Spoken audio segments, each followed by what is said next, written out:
जब हमारा कोई अपना हमें छोड़कर चला जाता है, मृत्यु को प्राप्त हो जाता है, तो मन में बहुत सी बातें उठने लगती हैं कि आखिर वह कहाँ होंगे, क्या वह हमें देख रहे होंगे, क्या उन्हें हमारे दर्द का अनुभव होगा, मृत्यु के बाद उनके साथ क्या हो रहा होगा, उनको अब क्या होगा, उनका अब क्या होगा, वो कैसे होंगे, कहाँ होंगे। ये एक जिज्ञासा हमारे दिल में घर कर जाती है। कई बार उस समय परिवारजन इस तरीके के आर्टिकल्स भी ढूंढने लगते हैं, यूट्यूब पर भी देखेंगे और किताबें भी मार्केट में देखेंगे कि मृत्यु के बाद क्या होता है।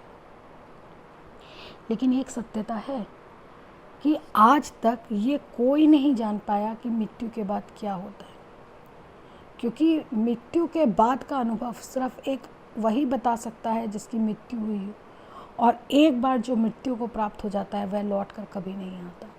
इसलिए इस तरीके का सच्चाई किसी ने भी आज तक कहीं शेयर नहीं करी है। मुझे लगता है जितनी भी ये पुस्तकें हैं, जितने भी ऐसे आर्टिकल्स हैं, ये सिर्फ कल्पना शक्ति के आधार पर बनाए गए हैं।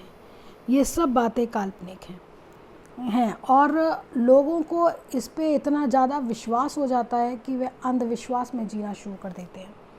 गरुड़ पुराण, जो एक पुराण के रूप में मृत्यु के वक्त पढ़ी जाती है, उसमें आत्माओं को बहुत ज़्यादा प्रताड़ित करने की बात कही गई है। उसमें जिस तरीके की कथा है, उसको सुनने के बाद कई बार दिल अंदर से दुखी हो जाता है कि क्या हमारे अपने जो हमें इतना प्यार करते थे, हमारे लिए अपनी जान निछावर करने को तैयार रहते थे, वो इतने दुख झेल रहे होंगे, उन्हें इतनी तकलीफ़ें हो रही होंगी और दिल दुख से भर जाता है। लेकिन क्या आपको लगता है कि गरुड़ पुराण में जो लिखा है वह सही है? क्योंकि सबसे पुराने जो हमारे धार्मिक ग्रंथ हैं वो हैं वेद, उनमें कहीं भी कुछ इस तरह का जिक्र नहीं है, ना इस तरीके की कोई बात कही गई है, ना ही गीता में कुछ इस तरीके का कहा गया है। इसी बात को आज मैं अपने इस आर्टिकल के द्वारा आपके सामने प्रस्तुत करना चाहती हूँ। आशा है इसको सुनने के बाद आपको खुद ये अनुभव होगा कि क्या सही है और क्या गलत है। मेरा यही एक आशा है कि आप लोग इसे पूरा सुने, जिससे कि आपको यह पता चल सके कि आखिर मृत्यु के बाद क्या होता है। जब हम मृत्यु के बाद क्या होता है जानना चाहेंगे, तो यह जानना भी हमारे लिए बहुत ज़रूरी है कि आखिर मृत्यु है क्या।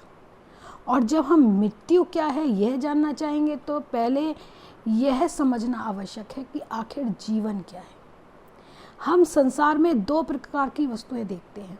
एक वे जो क्रियाशील हैं, चलते फिरते, बोलते, खाते पीते और सुख दुख का अनुभव करती हैं, जैसे मनुष्य, पशु, पक्षी आदि। इन्हें हम चेतन कहते हैं क्योंकि इनमें चेतनता होती है। दूसरे वे पदार्थ जो स्वतः सक्रिय नहीं होते, दूसरे की शक्तियों से संचालित होते हैं, जैसे पत्थर, लोहा, लकड़ी आदि। ये अचेतन पदार्थ कहलाते हैं क्योंकि इनमें चेतना नहीं होती। ये सुख दुख का अनुभव नहीं करते। विचार करना चाहिए कि इन दोनों प्रकार के पदार्थों में इतना अंतर क्यों है। मनुष्य आदि चेतन प्राणी भी एक विशेष स्थिति में आने के बाद अचेतन के समान हो जाते हैं। तब वे ना चल फिर सकते हैं, ना उन्हें सुख और दुख होता है, ना उन्हें किसी प्रकार का कोई अनुभव होता है। उनके शरीर के सभी अंग कार्य करना बंद कर देते हैं। स्पष्ट है कि कोई शक्ति होती है जो चेतन को, शरीर को संचालित करती है,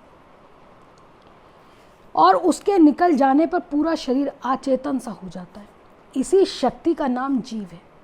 इसी का शरीर में रहना जीवन और शरीर से बाहर निकल जाना मृत्यु कहलाता है। इसी को उर्दू या फारसी में रूह कहते हैं और अंग्रेजी में सोल भी कहते हैं। यद्यपि जीव बहुत ही शक्तिशाली है, फिर भी यह स्वतः नियंत्रित नहीं है। अपनी इच्छा से किसी शरीर में प्रवेश कर सकता है, ना अपनी इच्छा से किसी शरीर से निकल सकता है। यदि उसके पास शरीरों में आवागमन की शक्ति होती तो वह सुखद मानव शरीर में ही प्रवेश करता। कष्टदायक पशु पक्षी, कीट पतंगे के शरीर में जाकर दुख क्यों उठाता। यद्यपि जीव चेतन तत्व है और शरीर अचेतन अर्थात जड़, तथापि सक्रिय होने के लिए दोनों का एक साथ होना आवश्यक है। जैसे जीव के ना रहने पर शरीर निष्क्रिय हो जाता है, उसी प्रकार शरीर के बिना जीव भी कोई कार्य नहीं कर सकता। सांसारिक कार्यों को करने के लिए शरीर के अंगों का मन, बुद्धि, इंद्रियों का होना अनिवार्य है। उदाहरण के लिए बिना आँखों से कोई देख नहीं सकता, बिना हाथों के कोई चीज़ पकड़ी नहीं जा सकती, बिना मुख के खाना नहीं खाया जा सकता, बोला नहीं जा सकता, बिना पैरों के चला नहीं जा सकता। अर्थात इससे यह तथ्य प्रमाणित हो जाता है कि शरीर से निकल जाने पर जीव ना तो कुछ बोल सकता है, ना खा पी सकता है, ना पकड़ सकता है, ना किसी प्रकार के निर्देश अनुसार आ जा सकता है। तब वह पूर्णतः ईश्वरीय व्यवस्था में नए शरीर की प्रतीक्षा में आकाश में घूमता रहता है, आकाश में विचरण करता रहता है। इस समय उसके पिछले शरीर, परिवार और मित्रों से कोई संबंध नहीं रहता।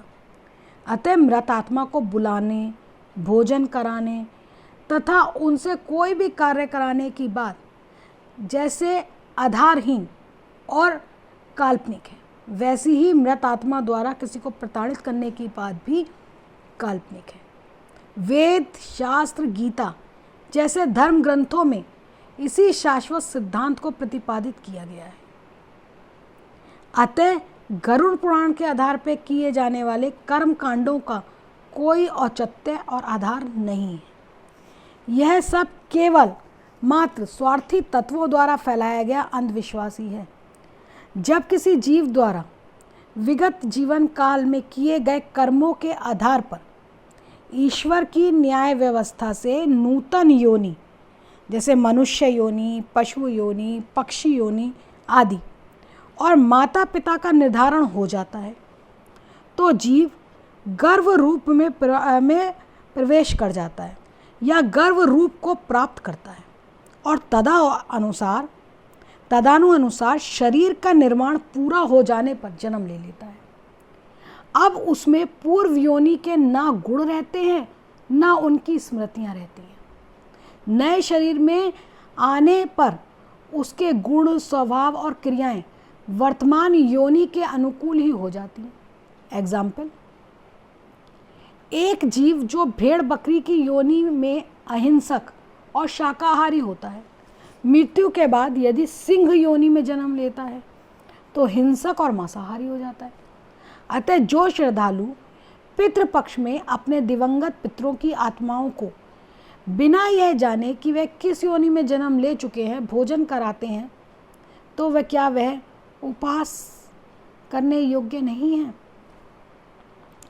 यदि वह मनुष्य योनि में ही जन्मे होंगे तो भी वह वर्तमान शरीर के माध्यम से ही भोजन ग्रहण कर सकते हैं। हम अपने माता पिता आदि पितृजनों को भोजन, वस्त्र आदि द्वारा तभी तक संतुष्ट कर सकते हैं जब तक वह जीवित अवस्था में हमारे साथ होते हैं। इसीलिए मैं कहती हूँ कि जब आपके माता पिता आपके साथ हैं, उनके जीते जी उनको सब सुख दीजिए, उनकी सेवा करिए, उनके साथ अच्छा बिहेव रखिए। उनको आप जितना सुख देंगे, जितना प्यार और सम्मान देंगे, उनका वो आशीर्वाद और उनके चेहरे की वो संतुष्टि आपको जीवन का सबसे बड़ा इनाम देगी। वो आशीर्वाद जीवन भर आपके काम आएगा, क्योंकि वही हैं, हमने भगवान को नहीं देखा, लेकिन वही हैं जो हमारे लिए अपने जीवन की छोटी छोटी खुशियों को त्यागते हैं।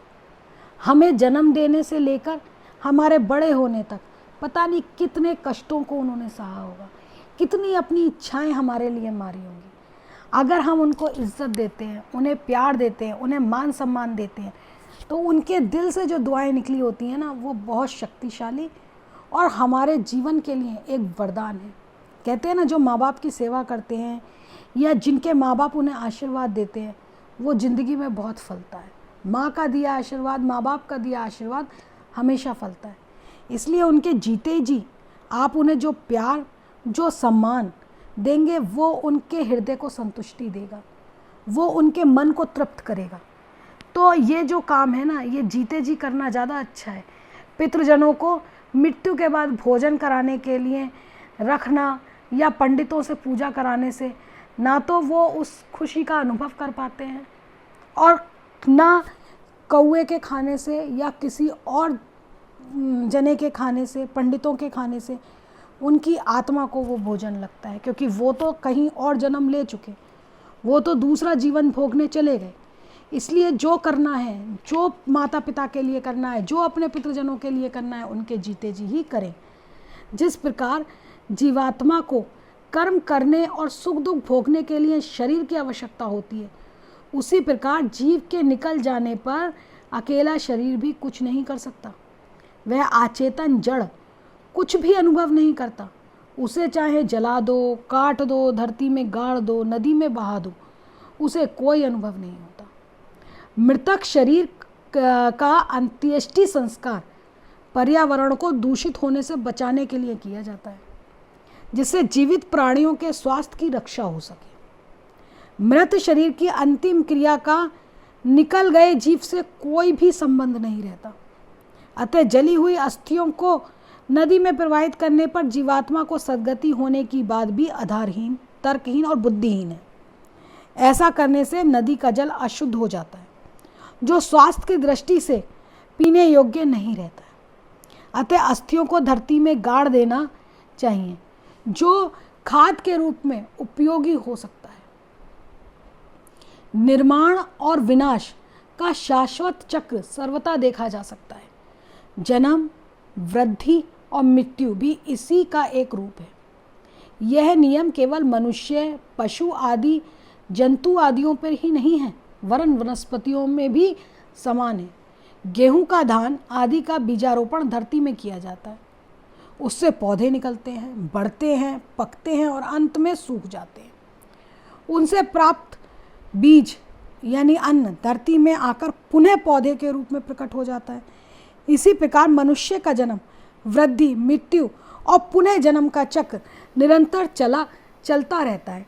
यानी कि जो इंसान जन्म लेगा वह मृत्यु को भी प्राप्त होगा, बढ़ेगा, आगे बढ़ेगा, तरक्की करेगा, पढ़ेगा, पूरा जीवन अपना चक्र एक तरह से कंप्लीट करेगा, और उसके बाद वृद्ध अवस्था में आकर जब उसका शरीर कोई कार्य करने योग्य नहीं रहेगा, बीमारियों से घिरा हुआ है, बूढ़ा हो गया है, लाचार हो गया है, चल नहीं पा रहा है, तकलीफ़ें झेल रहा है, उस टाइम भगवान कह लीजिए या हमारे अंदर की एक शक्ति होती है, जो एक शक्ति है, जो परमात्मा है, वो हमें एक अवसर प्रदान करता है कि हम पुराना ये शरीर छोड़कर एक नए शरीर की ओर चल दें। इसी गीता के दूसरे अध्याय के 13वें श्लोक में इसी नियम को स्पष्ट करते हुए कहा गया है, देहिनो अस्मिन् यथा देहे कौमारं यौवनं जरा तथा देहांतरा प्राप्ते धीरस्तत्र न मोहायति। अर्थात जन्म के पश्चात जीवात्मा के शरीर में जिस प्रकार बाल्यकाल, युवावस्था और वृद्धावस्था ये 3 अवस्थाएं आती हैं, इसी प्रकार मृत्यु होकर पुनर्जन्म होना चौथी अवस्था है। इसमें देह शरीर बदलता है, देही जीवात्मा नहीं। इसलिए ज्ञानी व्यक्ति मृत्यु से कभी भयभीत नहीं होते हैं। वेद, शास्त्रों, गीता और उपनिषदों में जीव के अमृत का ज्ञान पद पद पर मिलता है। जैसे वासांसि जीर्णानि यथा विहार नावानि गृह्णाति नरोपराणि तथा शरीराणि विहार जीर्णानि यन्यानि संयति नवानि देहि। जैसे मनुष्य फटे पुराने वस्त्र उतारकर दूसरे नए पहन लेता है, इसी प्रकार जीवात्मा पुराने शरीर को छोड़कर दूसरा नया ग्रहण कर लेती है। यह शरीरांतर लगभग वैसा ही है जैसे किसी कैदी को एक जेल से निकालकर दूसरे जेल में पहुंचा दिया जाता है। तब सभी जीवात्माएं अमर हैं, परंतु उनका शरीर बदलता रहता है। जीवात्मा निराकार होती है, शरीर साकार होता है, शरीर का निर्माण होता है, अतः विनाश भी अवश्य होगा। जीव ईश्वर के समान आजन्मा अविनाशी है। गीता में श्री कृष्ण ने अर्जुन को यही समझाया है। अतः आज ना हनुमान का त्रेता वाला शरीर है ना राम का, आत्माएं दोनों की हैं। हमारे आपके दिवंगत पूर्वजों की भी आत्माएं किसी दूसरे शरीर के रूप में जन्म ले चुकी हैं और निरंतर लेती ही जाती हैं। भगवान कृष्ण ने की बात मानना ही एक सही मायने में कहा जाए कि सच है कि आत्मा अमर है। आत्मा का कोई भी मृत्यु नहीं होता, ना वह जलाई जा सकती है, ना काटी जा सकती है, ना मारी जा सकती है। किंतु शरीर जो है वह जन्म लेता है, इसलिए उसका विनाश एक समय के पश्चात होता ही है। भगवान कृष्ण की बात में पूरी तरह सच्चाई है। पोंगा पंडितों की बात हमें नहीं माननी चाहिए, क्योंकि पोंगा पंडितों ने जो लिखा है कि आत्मा को दुख का अनुभव होता है, आपने गरुड़ पुराण पढ़ा ही है होगा या सुना ही होगा, जिसमें लिखा है कि आत्माओं को कितने कष्ट दिए जाते हैं। जब शरीर के बिना आत्मा कुछ अनुभव ही नहीं कर सकती, उसको कुछ किसी प्रकार का अनुभव होता ही नहीं है, तो वह किस तरीके से ये सारी यातनाएं नए अनुभव कर पाएगी या इनके आधार पर कर्मों का फल या स्वर्ग नर्क जो है वह सब यही हैं। आपको यह बात भी एक और बात भी मैं स्पष्ट करना चाहती हूँ कि हमारे में कर्म फल और भोग फल दो प्रकार के फल मिलते हैं और कई योनि होती हैं, जैसे जीव योनि, जीव जंतु योनि, पेड़ पौधा योनि और सर्वश्रेष्ठ योनि है मनुष्य योनि। लेकिन जीव जंतु योनि या पेड़ पौधा योनि ये जो है ये भोग जो है फल जो है वही भोगती हैं, भोग फल ही मिलता है इनको।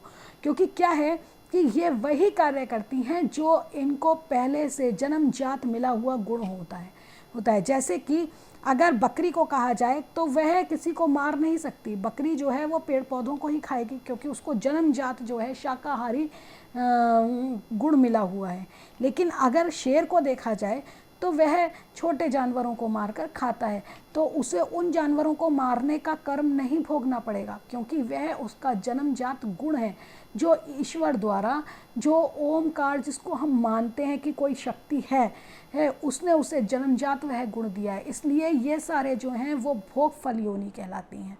ठीक है, किंतु मनुष्य सर्वश्रेष्ठ योनि है और वह कर्म फल और भोग फल दोनों ही योनियों का अनुभव करता है। तय जैसे कि जो हमारे कर्म होते हैं, जो हमने इस जन्म में कर्म किए हैं, उन कर्म फल के आधार पे हमें अगले जन्म का भोग फल मिलता है। जैसे कि अगर किसी के कर्म बहुत अच्छे हैं तो अगले जन्म में उसे भोग के रूप में एक स्वस्थ शरीर, अच्छा घर, अच्छी शिक्षा या सारे सुख जो हैं वह मिलते हैं। लेकिन अगर किसी के पिछले जन्म के कर्म फल अच्छे नहीं हैं तो उसको शरीर में किसी प्रकार की बीमारी या तकलीफ़ या जीवन में किसी प्रकार का दुख या कष्ट जो है वह अनुभव होता है या वह मिलता है। यह सब कर्मों का फल है जो हमारी पिछली योनि से इस योनि में कर्म फल के रूप में भोग फल में बदलकर हमको प्राप्त होता है। जैसे कि कोई व्यक्ति जो है बच्चा जो है वो जन्म लेते ही पता चलता है कि उसके हाथ पैर नहीं चल रहे या उसके बुद्धि अविकसित रह गई है या शरीर का कोई अंग अविकसित रह गया है, तो ये सब उसके पूर्व जन्म में जो कर्म फल थे उसके आधार पर ही इस जन्म में भोगने को मिल रहा है। यही जो है स्वर्ग है जीवन और यही नर्क भी है। जब हमें कुछ अच्छा फल मिलता है, हम कुछ अच्छा अनुभव करते हैं या सुखी रहते हैं, सेहतमंद रहते हैं, तो वह हमारा जो है स्वर्ग है।